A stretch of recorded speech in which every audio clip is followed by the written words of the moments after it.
Ladies and gentlemen, this is your Creating an Epidemic of Wellness, Novant Health, Remakable You, State of the Health Forum panel for Northern Virginia. Good evening. Thank you so much for being here. We're so grateful for your presence tonight. When the World Health Organization tells us that by the next decade or so, 75% of all deaths will be related to non-communicable diseases. That means diseases that could have been prevented. And that's one of the driving forces that we have, and the driving force that my colleagues have here as to trying to focus on disease prevention. I am privileged tonight to have four incredible people that will be joining me and be talking about various things. And I will start out by saying that each of us has to care for ourselves as we try to care for others. And each of us has brought with us some form of token of how we're caring for ourselves. Many of you probably wonder, why is she walking up there with a teddy bear? Well, self-care for me centers a lot around my family, and in particular my grandchildren. And I said that grandchild because one year my grandson sent me this, and he sent me the teddy bear, and he said on it, "Grandma, I want to come to your house." And so I just hold this, and I really think about how I have to care for myself if I'm going to be here long enough and well enough to be able to care for them. And so we all have to be focused on how we care for ourselves, and each of our panelists will share how their self-care is. I just want to give you a very brief introduction of each of them, and then after I give this introduction, we will start with Dr. Ansher, and she will share with us a global overview of the Northern Virginia market, because she is an OBGYN doctor who has been doing that for a lot of years and has been working in community for a lot of years, and also now serves, though, as the director of the health department at the Virginia Department of Health. She has done a lot of things with the CDC, community tobacco prevention, March of Dimes, postpartum disease prevention. She has done a lot of work in community. So she clearly is the right person in the right seat in what you're doing right now. So she will come in just a moment and give you a global overview of what is happening in this Northern Virginia market from the health department's perspective. To her left is Dr. Erica Winslow. Erica is a family physician with Bull Run Family Practice. She started her training in California at UCLA, and then went off and got a degree at MCP Hanneman at Drexel School of Public Health. She's passionate about public health and prevention, and passionate about the work in diabetes, and will share that with us this evening. And then to her left is Dr. Chianti. Gotcha. Dr. Chianti is with Prince William's Cardiologists.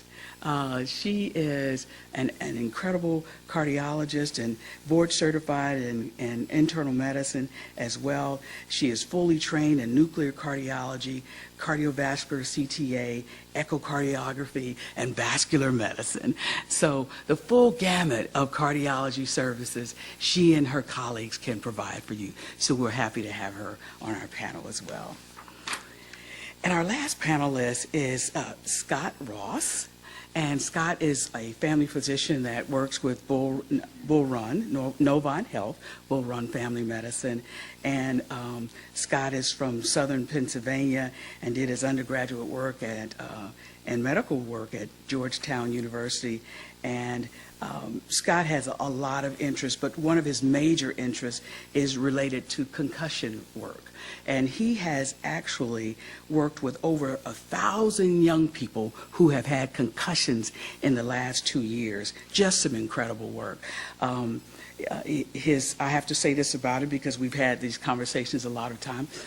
For him, his faith is very important to him, and he recently went through all of the trainings over multiple years to become a deacon in his church, and so he's real proud of that accomplishment, and we're proud of him for that.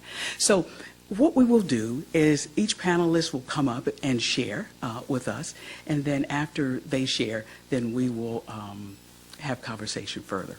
So, Dr. Ansher, would you come? Well, for my wellness, I have dogs, Cairn Terriers, and they keep me active. I have to walk them, feed them.